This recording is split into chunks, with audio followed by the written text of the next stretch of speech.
Okay. What's up, guys? Morning. So today, testing natin yung... Mabubuksan mo ba yung box? May baon ako eh.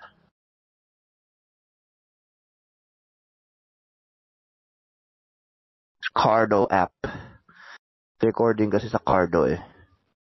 And, supposedly, mas malinaw pa siya than any other external microphone you can put on your tawag dito? Action cam. Huh? Dense ka siya?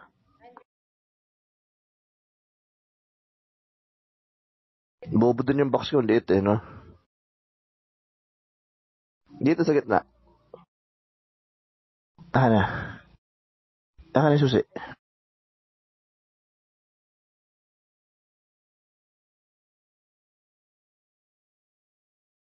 Hindi, pag din na-lock.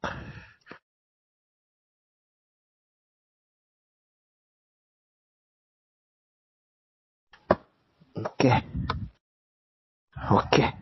Babayu. Alright.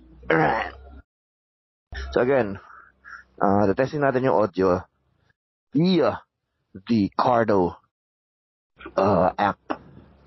So the Cardo na I'm using is PacTalk limited edition. So parang ano siya, parang PacTalk Neo.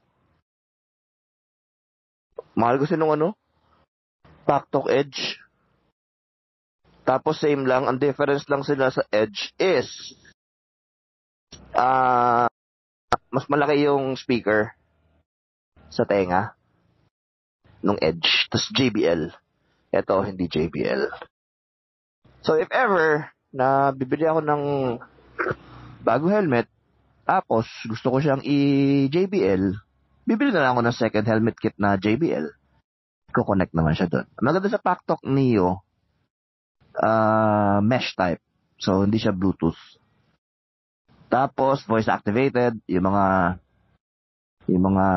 play music, yung mga next track, yung mga answer the phone, put down the phone, mga gano'n. Puro voice activated yan.